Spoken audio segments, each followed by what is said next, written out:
All right. I know some of you are probably keen to do a bit of review for the midterm. Most of you, I assume, printed out the practice exam. Yes? Okay. There's just a little bit more to cover with Napoleon before we get there. It's obviously a large subject. We'll have time to revisit the Congress of Vienna and the 100 Days again after the midterm. But for now, I just want to wind things down, do a little bit of review of where we were the other day. I think I had a whole section on Napoleon's love life. I'm not sure I told you about Marie-Louise, though, the Habsburg princess who finally married him. Did I mention her? See, that's interesting because you remember Napoleon had been spurned by the Tsar. Okay, he never formally asked for the Tsar's sister's hand in marriage, but he hinted very strongly. You know, he sent out messages and feelers and so on. And the Tsar refused, again, seeing Napoleon as an upstart. The Habsburgs, though, I mean, what was so interesting about them as a dynasty, you know, I've said this several times before, but it bears emphasis. Marriage was really their family business. I mean, that is how they got to be as wealthy and, shall we say, influential as they were. Most of the land acquired by the Habsburg dynasty had not been acquired by force of arms, as is true of most other countries, but rather by intermarriage with other families. So that, rather interestingly, the Habsburgs, really both before and after the French Napoleonic and revolutionary periods, stood very much for what we might call the conservative establishment for the principle of legitimacy, as the phrase had it, rule by legitimate descent, meaning you had to have the proper title to a territory through legal precedent and marriage. That said, the Habsburgs, as I said, marriage was their family business, and so they actually cut a deal with Napoleon.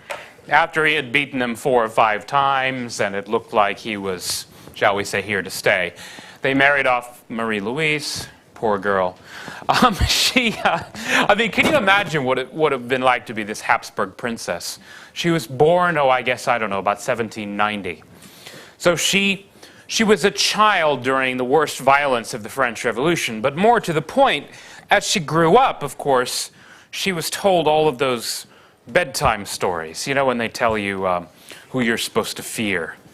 The bogeyman, as we say in English. And of course, they were all about the French revolutionaries, and then after that about Napoleon, this monster, this ogre, this terrifying tyrant who was subduing Europe and forcing everyone to do his bidding. So, you know, she's told he's more or less the Antichrist. And then her parents say, by the way, you're going to have to marry him. Poor girl. Amazingly, though, she, the Habsburg princess, actually did bear him a son, which Josephine, of course, never did. But this wasn't until, I guess, 1811, 1812, and so by that point it was almost too late to make a difference. Now, as for why Napoleon made his final mistake of invading Russia, which everyone knows to be his big mistake. Okay, there are a couple of reasons. For the most part, the legal code, the Code Napoleon I talked about, for the most part it was a success. Some of it is humbug. Again, they're talking about equality before the law, but obviously there wasn't equality for women. They actually re-legalized slavery. Interesting timing here. There was a movie made a couple of years ago about William Wilberforce and the British, something that probably isn't emphasized in your own history textbooks. I know Britain is not very popular in Turkey. But it's true. They did actually ban the slave trade. And Napoleon very pointedly re-legalized slavery at the same time. Women's rights, some of the reforms of the revolution giving more rights to single women and more rights to married women, both inside the marriage, their status regarding property and the children and so on. A lot of this there was some backsliding. That said, the main upshot of it was progressive. It was eliminating the old legal privileges of the aristocracy and the church, all of those ancient prerogatives of mortmain, as it was called, which would sometimes, in olden times, bind serfs to their masters. More recently, it simply meant that they had to perform services or pay taxes. That's all more or less gotten rid of. So you have a new kind of modern pseudo-Romantic that is based on old Roman law law system, that's successful. The continental system, though, which was Napoleon's other main policy regarding the affairs of the empire, was much less successful. Now, I talked about this. This was his response to the British blockade. It's understandable. The British obviously are trying to prevent pretty much everyone in the world from trading with Napoleon. They're blockading the French coastline. And so Napoleon responds by saying, well, everyone inside Europe, remember we have these maps the other day of the kind of satellite states.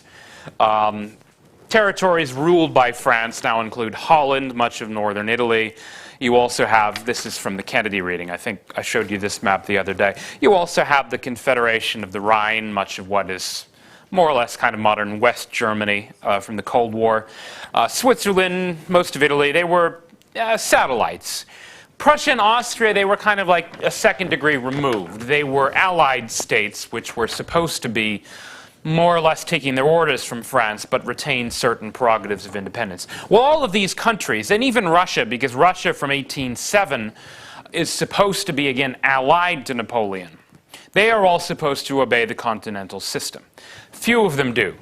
Now, particularly in the periphery of Europe, I mean, Spain and Russia, these are really the two countries that bring Napoleon down. Now, part of the reason that they do this, it's partly that Spain, as you can see, has a very long coastline, which offers all kinds of points at which smugglers can operate. And the British had always controlled this coast even before the Napoleonic period. The British controlled Gibraltar. It was very easy for the British to smuggle in whatever they wanted. And eventually, once the rebellion began, the kind of 5 to 6 year period when Spain was, again, fighting this guerrilla campaign against Napoleon, supported by the British Navy and even commanded, a lot of the guerrillas were commanded by the British general, later the Duke of Wellington. Spain is sort of the thorn in Napoleon's side. He's got almost 250,000 troops there by 1812. Now, you might think that would convince Napoleon that you shouldn't invade Russia. I mean, after all, he can't even subdue little Spain. But in a kind of paradoxical way, it may have convinced him that he needed to do something dramatic. His prestige was starting to ebb away. He is having trouble with the rebels in Spain. He can't enforce the continental system against the British blockade. Now, incidentally, a kind of sidelight to this, I'm not even sure that I mentioned, but from 1812 to 1804, it's rather confusing because the war is called by Americans the War of 1812, even though it lasted until 1814. This is actually a rather significant war in American history, not terribly significant in British history. The British blockade, incidentally, was so serious that America actually fought a war against Britain because America was being denied the right to trade freely with Europe. Not that America was particularly well disposed towards Napoleon, America wasn't. But again, one of these principles going back to the founding of the American Republic was freedom of the seas.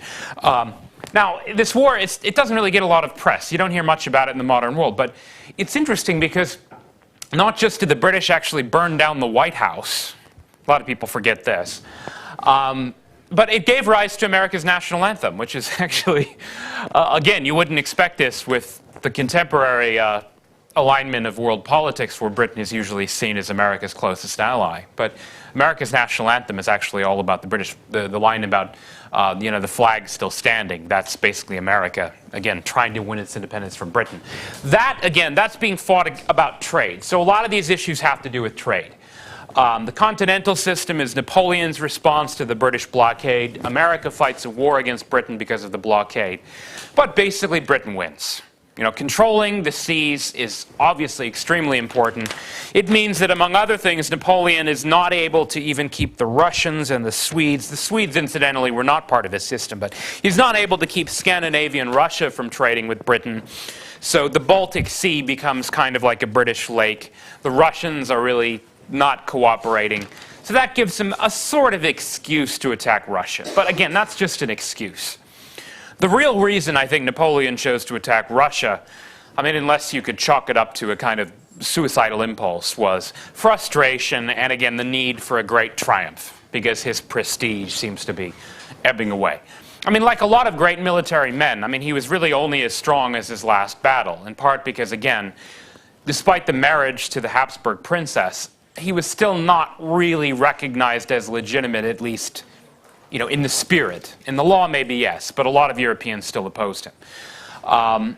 And also, the financial situation, you remember going back to the causes of the revolution in the first place, all along the soldiers have been living off the land. So without new lands to conquer, without new plunder, the French economy kind of starts to stagnate. So there are a lot of reasons for it. He also may have been just essentially ticked off that the Tsar wouldn't let him marry his sister.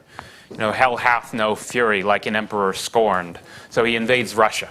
Well, it's a big invasion. The force that he musters, probably the largest army seen by Europe before the First World War. The usual figure you have is about 650,000. Now, it's less than half French. I mean, this in a way is an index of kind of how far Napoleon and his men in France, to a certain extent, have fallen. Even though they're still ruling Europe, they can now only field an army of their own men of about 270,000. The rest are made up with various allies and satellites, Prussians and Austrians and northern Italians and Sardinians. He does muster a very large army, but the core of it, the French core of it, is actually not as large. They do win the first and the only really great battle of the campaign, the Battle of Borodino.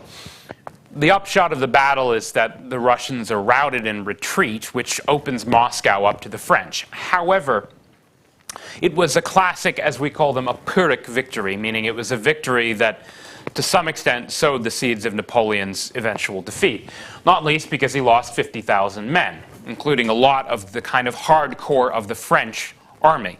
He was also beginning to lose horses. To some extent, that was even more important. By the end of the campaign, they lost 200,000 horses, which obviously meant they lost most of their mobility. The cavalry could barely function. Transport was poor, which affected supply lines. I mean, part of the problem of this army was that it was so large. I mean, they said, first of all, because it traveled together, he didn't even split it up. It was kind of like an easy moving target. It was said it was kind of like this slow motion arrow. It would take something like 8 days to pass a given spot, because it was just so large. It gave the Russians a target, and even after the Russians lost, they just retreated. And famously, the Russians, whether you believe that the Russian commanders burned the city of Moscow or whether the Cossacks did it, there are a bunch of theories, but it's true. When the French finally occupied Moscow, the city was aflame, and so there really wasn't much left for them to enjoy. There wasn't much food left. Even a lot of the alcohol had been destroyed, and most of what they would have used for winter quarters, the wooden buildings and the houses, were all burned down. And so they began this horrible, fateful, famous retreat. In the end, they lost something like 270,000 killed, if you also include the Battle of Borodino. Many of them simply from the cold, frostbite. Some of them killed by kind of the Cossacks or by Russians, mopping up stragglers. Another 200,000 were left behind or captured by the Russians. That is, very little of the army survived. Probably not more than 100,000 of the original 650,000. And in terms of how many made it back to France, that was even smaller. Napoleon, of course, famously, just like you remember in Egypt, had left his men behind with his breeches full of shit. C'est culotte pleine de merde. He leaves his men behind to suffer and to die in Russia, which doesn't really speak well of him. Amazingly, though, he stays in power. He makes it back to Paris, as always, ahead of the news, so he can control the message. He comes up with a famous line, trying to justify, losing 500,000 men and ruining the lives and killing 200,000 horses. Well, from the sublime to the ridiculous, it is only one step. So he's got kind of a witticism ready. Amazingly, he's still in power. He's able to, just again, by controlling the message, he admits that it had been a catastrophe. But of course, he doesn't emphasize his own cowardice and leaving his men behind and so on. He very rapidly stamps his authority back down. He begins organizing and mustering a new army, although his new army is neither as large nor as well horsed as the previous one. Again, they're kind of running out of horses by this point. Now, the Allies, again, they begin to circle around. Remember, Austria and Prussia had actually technically been allies during the Russian campaign. Not all of them fought with the French. Famously, Clausewitz, the great author, had actually gone over to the Russians in what he called dual patriotism. That is, I'm serving my real country instead of the country that right now obeys France. So they now turn against France. You get the stirrings of what will become known as the Sixth Coalition. I think I said there were finally 7. 7 would be the coalition that destroyed Napoleon at Waterloo, that is during the 100 Days. But the Sixth Coalition begins to form. But before it's really coalesced, Napoleon has one last chance to negotiate some kind of a compromise. Famously, Metternich, who will emerge as the architect, the Austrian diplomat who will emerge as the architect of the Congress of Vienna settlement and the so-called Concert of Europe, the Metternich system as it's sometimes called. He actually, interestingly, made Napoleon an offer. It's a compromise offer where France would have gotten to keep some of its gains. It would have had to give up the so-called, if you have this map, the Illyrian provinces, that is along the Adriatic coast, kind of roughly where like modern Slovenia and Croatia and Albania are. France would have had to give up some of its satellites in northern Italy. It could have retained some of its privileges here in the Confederation of the Rhine, but without ruling it directly. And I believe even most of Holland was able to be retained by France. Metternich offered this as a compromise. And he said, look, no one wants more bloodshed. We've had 20 years of war. And Napoleon, very interestingly, tells him, no. I would gladly sacrifice 1 million men rather than submit to such dishonorable, I don't remember the exact word, terms.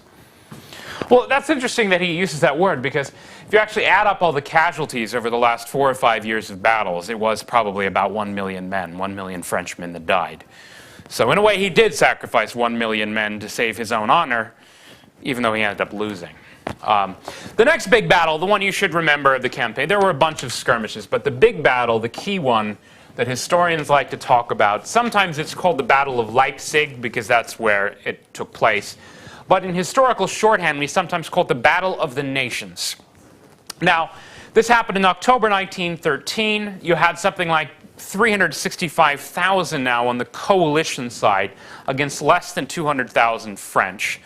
The French, they were not routed. It was not that one-sided. But they did ultimately lose, and Napoleon had to retreat back to France. Now, the reason they call it the Battle of the Nations, this reflects a couple of things. One is that France has now kind of unearthed and unleashed these primeval forces, it seems, in Europe. We've now come almost full circle from the days of the war of religion, the wars of religion, when men were fighting about religion. Napoleon was maybe fighting for his own glory, fighting for France. The other forces were generally fighting for their rulers up until this point. You have, dukes leading the men into battle on behalf of the Habsburgs or the Hohenzollerns. Now you begin to have conscription armies, that is, draft armies. If you remember going back to the French, the levée en masse of 1793, the European countries, beginning with Prussia and Austria to a slightly lesser extent, they're now beginning to draft men into much larger armies. They're not willing to go as far as the French, as far as like the propaganda of nationalism, but they're beginning to talk about it. And some of it is just happening even without leadership. Prussia, both culturally and politically speaking, along with the German states of the Holy Roman Empire, which Napoleon dissolved in 1806, it's now called the German Confederation, or the Confederation of the Rhine first. It's the Confederation of the Rhine under Napoleon after the Vienna settlement. It's called the German Confederation. You're beginning to have this upwelling of a kind of Germanic nationalism, which had not really existed before, certainly not in any significant way since the 30 Years' War. I mean, in some way, that's the real long-term legacy of Napoleon's wars, is eventually bringing forth this spirit of kind of vengeful German nationalism, rising up against French tyranny and Napoleon. This is one of the reasons Bismarck is able to rally the Germans against France in 1870 when they win the Franco-Prussian War. So it's a little bit like the French, you might say, are having a taste of their own medicine. The other countries now are using some of the methods France had used. to create these formidable armies. Yeah, they're not yet armies of like mass literacy yet where everyone can read. That will happen later. But they're now beginning to fight more for a cause, for a nation. And France is finally the key thing beginning to lose. Long story short, by spring of 1914, by April, the coalition has occupied Paris. Famously, the Russians are kind of like the leading force, the largest force in Paris, and there are all these legends about it that supposedly bistrot, like our old uptown bistrot, this French word meaning a kind of unpretentious restaurant or bar. Supposedly it goes back to the Russians in 1814, because in Russian, if you know Russian, bistrot means fast, quick. So they would come to these restaurants, bistrot, bistrot, they wanted their food quickly, they were hungry, they were soldiers. I don't know if that's really true, but it's an interesting story. So anyway, you have the coalition occupying Paris. Now here's where the story gets a little bit confusing. Because if you know your 20th century history, you know what happens, let's say in like 1945, right, when Hitler is destroyed.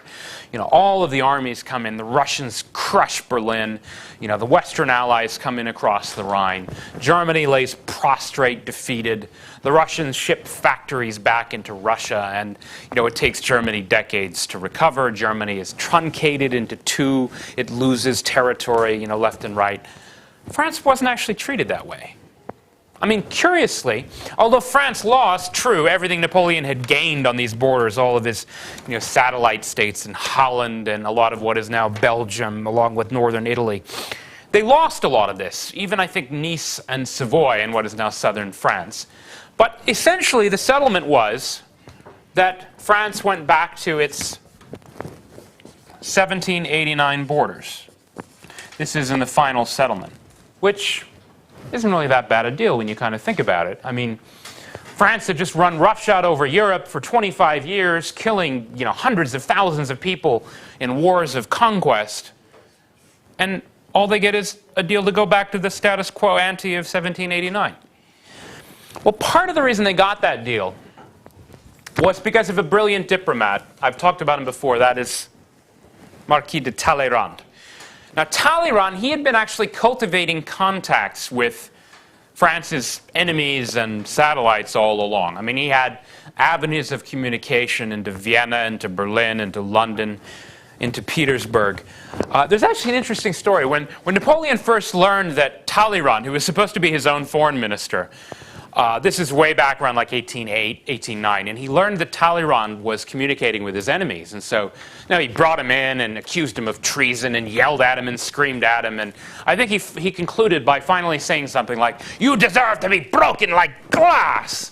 And anyway, Talleyrand just kind of, he just kind of stood there taking this abuse. And he finally just said, "Oh, are you finished?" And then he just walked out of the room. And he told one of his aides, "What a great pity that such a great man should have such terrible manners." And that's all he said. He didn't get angry. He didn't deny it. He didn't say it was true, what Napoleon said. He just kind of waited for Napoleon's temper to flare out.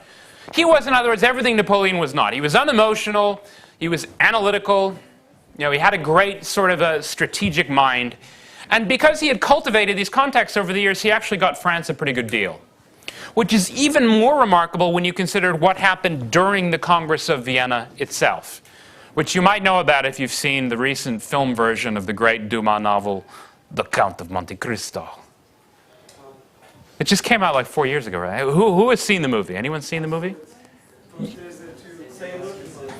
Yeah, Napoleon's exiled to Corsica. He's made the king, of Corsica. And so, as usual, he drafts up a new constitution and, goes about reforming the place and ending the laws and blah, blah, blah. Oh, no, sorry, not Corsica. It's Elba, which is actually not far from Corsica, where Napoleon was born. It's another island. It's smaller. So Napoleon is on Elba. And then he escapes mysteriously.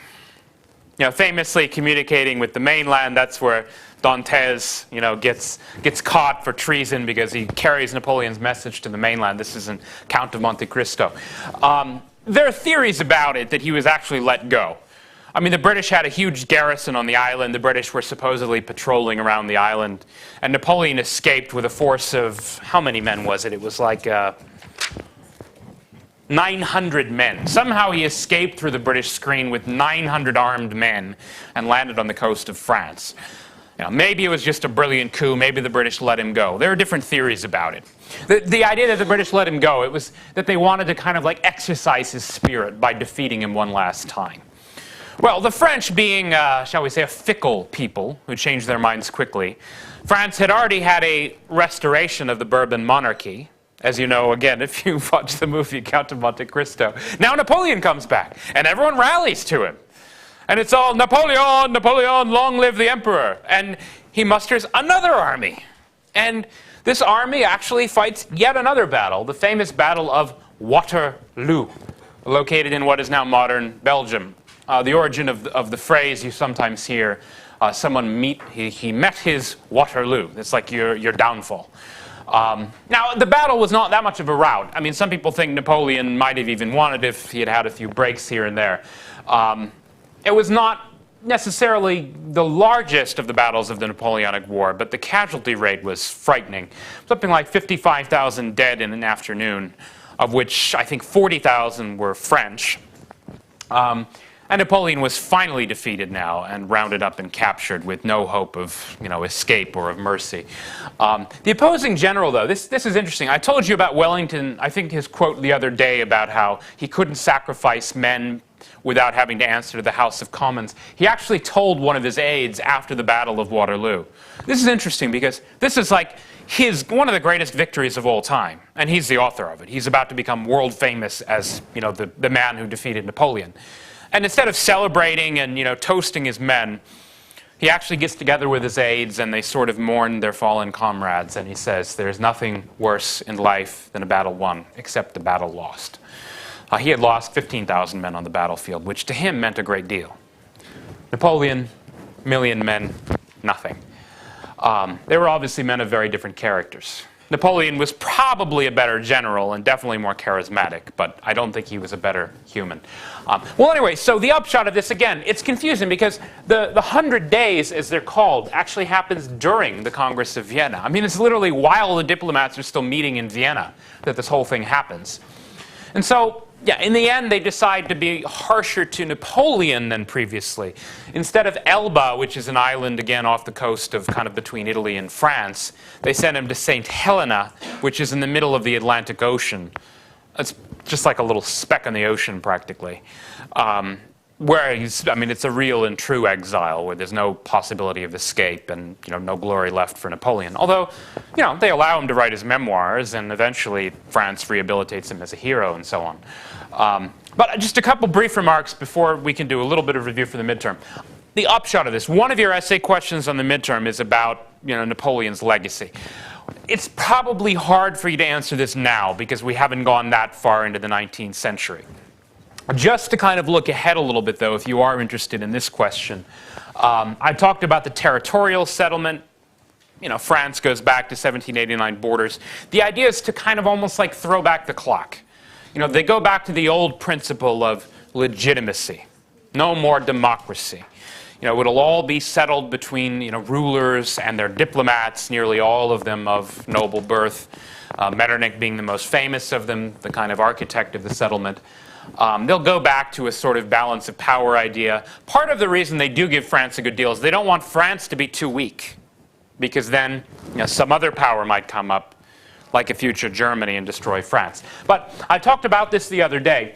One of the upshots was demographic. France lost so many men in these battles that the French population remains fairly static for the rest of the 19th century, while the population of what will become Germany explodes. England's population explodes, Russia's population explodes. So one sort of result of all this is French stagnation in terms of population and, to a certain extent, power. I talked already about the upwelling of Germanic nationalism. Again, this is a little confusing. They create this thing called the German Confederation, which has about 30 states. You remember after the Westphalia settlement, the main architect of which had been Richelieu, Germany had been split up, the Holy Roman Empire, into something like 300 states. So now it's kind of a little bit more coherent. They don't want it to be too strong. It's a little bit like, have you heard of Goldilocks? It's like not too hot, not too cold, just the right temperature. They don't want Germany unified, because if you unify Germany, then they think that might be like a new Napoleonic threat. The Germans will be too strong. But they don't want it to be too weak either. And so they have a kind of clause where, in the case of a defensive war, such as, let's say, if France attacked again, the Confederation is able to invoke certain principles of defense and field a common army. But not if it attacks, if it wages an aggressive war.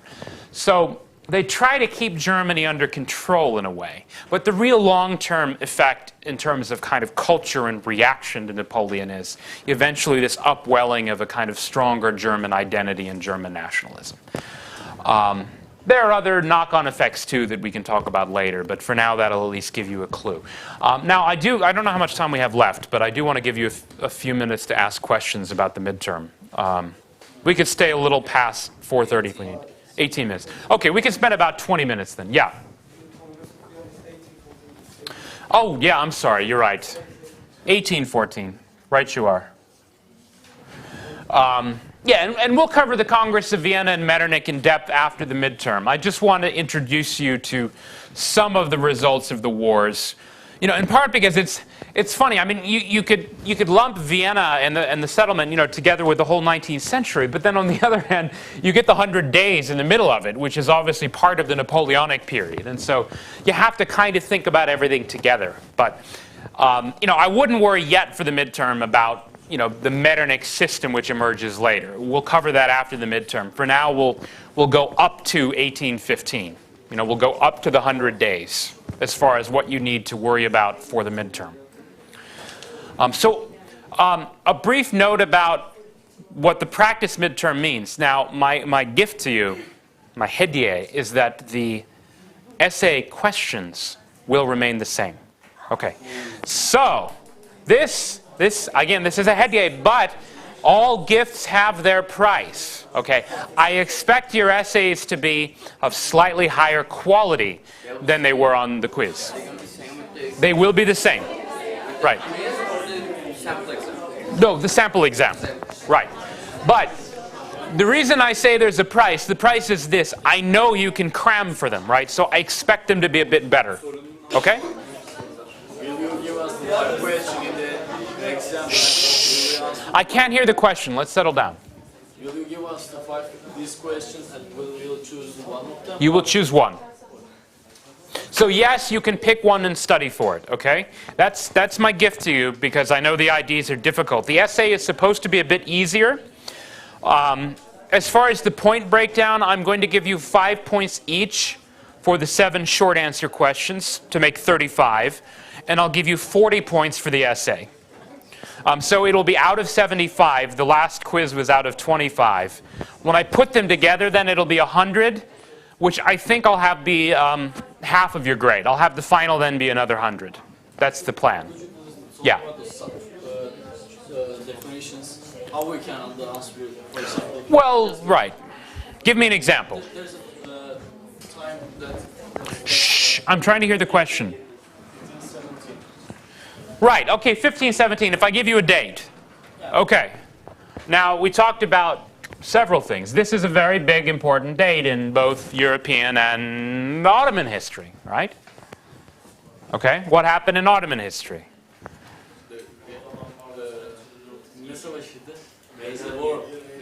Yavuz Sultan Selim, right? We call him Selim the Grim, but you can call him Yavuz Sultan if you need.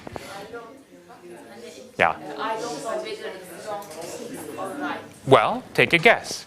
What happened? Yeah. Okay, right. And what was the result of the war?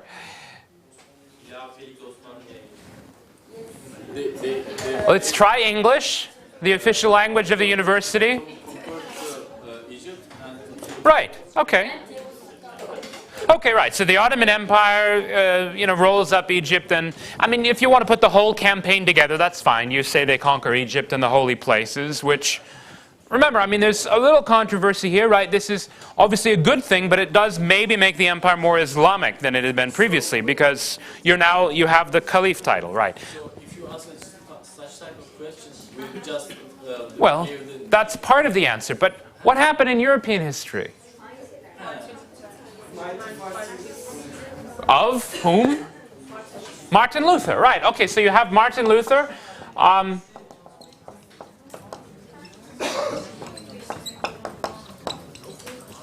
Which leads to what do we usually call the phenomenon? What do we call it? The thing. Which results?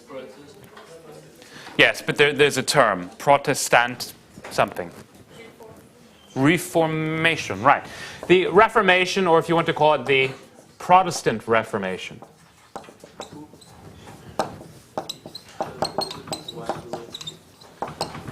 And the long-term effect, then you remember you have conflict, right, between Protestants, Catholics, the Counter-Reformation, and so on.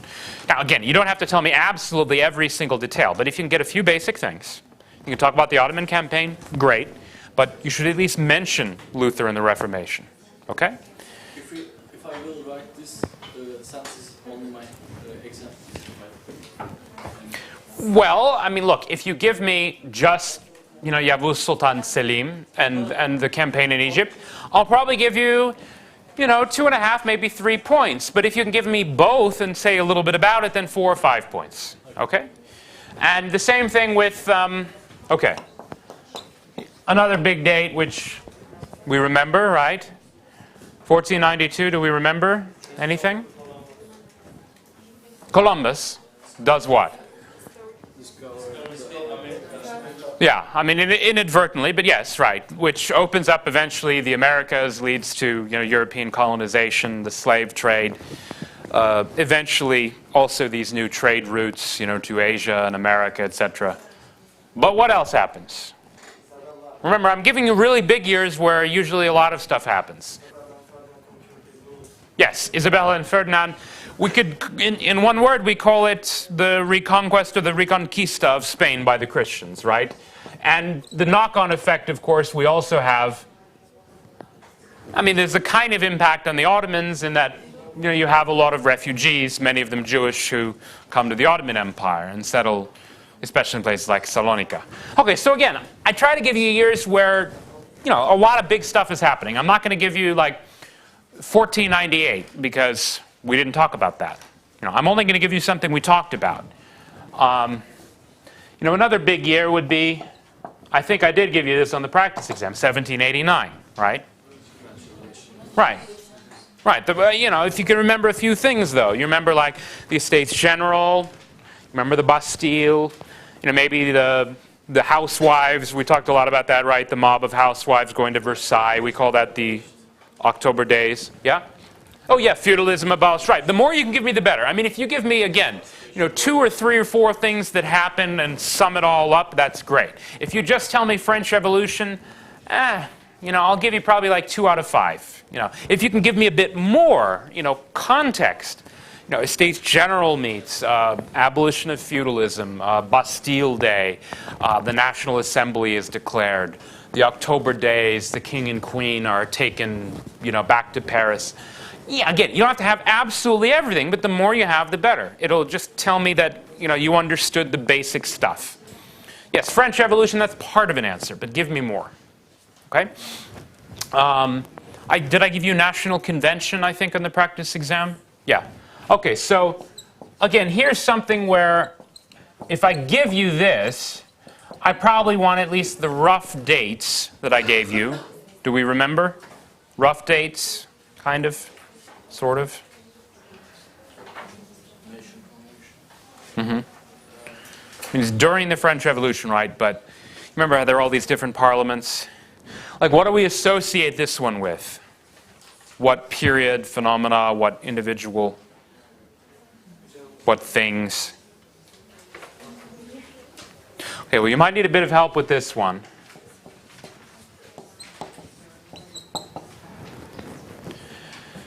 This is, remember this period, I call it almost like the second French Revolution, right? You had the year 0. You had the new calendar. You had the metric system.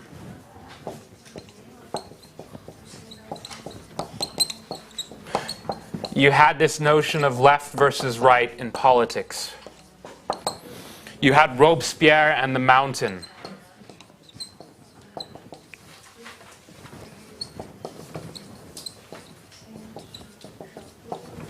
You had the terror, right? The guillotine, at least it kind of becomes this important symbol. So in other words, there's a lot of stuff here. I mean, you don't remember everything? Fine. Remember, if you can, the dates. Remember something about, that this is when the French Revolution got sort of more radical. It's when they declared war. Remember, war on Austria. Well, war in Austria was declared slightly before they met. But remember, the war is what helps produce the radicalism. The war helps produce some of the paranoia, where they're looking around for spies and so on. Robespierre's talking about loyalty and virtue and terror and all of this.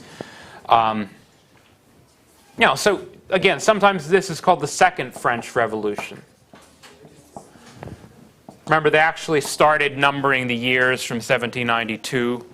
They had the new calendar with all these funny months and everything. Actually, before we move on in the French Revolution, I think we did skip at least one or two major things from earlier. We talked about Reformation, religious wars, Westphalia, obviously. We remember the Westphalia settlement. I think you're probably all up on Richelieu and raison d'état, which we had on the quiz, right? You remember Richelieu? I mean, I'm going to try not to repeat exactly what we did on the quiz. I'll try to move it a little bit further along, but we should remember the old stuff too. What about, do we remember what happens in 1688 to 1689, or? Again, I may not give you the dates. I may give you the terms, but yeah, the Glorious Revolution, right? William of Orange from the Netherlands comes in. Sometimes called the Dutch-English business merger. There's sort of like almost, there's some financial interest. It's also England is now solidly Protestant. England has parliamentary rule and supremacy. They found the Bank of England. Right, so we talked about all of these things where you now have a parliamentary oversight of finance. You eventually have the issuance of bonds, lender of last resort. Eventually a system of public credit, which we oppose to the French system. What's the word we usually use to describe the French system, like in the time of the Sun King, before the Revolution? Well, there's a different one. Absolutism, right. Right, and we remember the name of the king, the Sun King, but do you remember the number? Louis XIV, right. He's the one who says, the state, it is me, l'état c'est moi, right? Do we remember the king at the time of the French Revolution? Which number Louis he was? 16, very good. Excellent, that's Louis XVI. What was his wife's name? Marie Antoinette, excellent. And she came from where? Do you remember her nationality, what family she came from? Habsburg, Austria, right, so the Habsburg.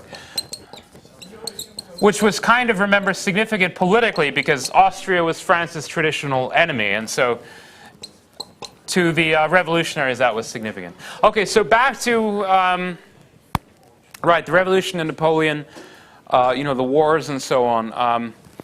Trying to think of what did I give you here from Napoleon? Did I give you something on the Egyptian campaign, or? Yeah, I don't remember. Oh yeah, military commander. Right, okay. I may not give you exactly that, but you should remember at least a few campaigns or battles, right? What was the first big one? I mean, there are a couple of other episodes in his rise to power. I talked about Toulon, but I doubt you'll remember Toulon. That was against the British. There was an episode, you remember when Napoleon kind of took control of Paris? Do you remember what that was called? There's like a phrase for it, but also a date. When he fired into the mob. Don't remember that yet. Grape shot, yeah, okay, so this is the month in which it takes place. It was actually October 1795, but it's sometimes referred to as Vendémiaire. But maybe a better thing to remember again is the sort of description of what happened. the whiff of grape shot or just grape shot. You know, when Napoleon kind of defeats the mob. You remember I talked about the mob in the journées. You know, Napoleon kind of sees his control of Paris. That was 1795. Okay, so now that Napoleon has his kind of his prestige and his name, what's his first big campaign? Do we remember? Yeah, it's, sorry, you said? Peninsular, no, that was a bit later. That was in Spain. You said Italian campaign. Yeah, this is when they start really looting on a large scale for the first time. Remember getting all the paintings and everything from Italy. So that was the Italian campaign. Rough dates, anyone remember? Yeah. Now again, you know, I'm probably not going to give you, I might give you Italian campaign, but it'll probably be more like I want you to remember at least a couple of the big ones. So you should remember this. What's the campaign that begins the next year after the Italian campaign? Egypt. Right, Egypt. Yeah, I mean that's should be pretty easy to remember when Napoleon invades Egypt. Although then the following year, he also goes somewhere beyond Egypt, right? He goes... Yeah, Syria. I mean, Palestine, you could sum it up as Syria. You know, the French go into Syria. You know, so you have Egypt, Syria. Maybe we could try to remember just the name of like one big battle from this campaign. Can anyone think of like a big famous one we talked about? In this campaign. Yeah. Well, Abu Qir, there are a couple campaigns there. Abu Qir Bay, the Battle of the Nile against Nelson. Yeah, but then there's also the Battle of Abu Qir after Napoleon returns from Syria. But there are a couple other big ones. One really big one we talked about. Trafalgar is another big one against Nelson, but I'm talking about Napoleon actually in Egypt. Battle of the Pyramids. Pyramids, excellent. Okay, so if we could remember at least the Battle of the Pyramids. It's you know, it's got a ring to it.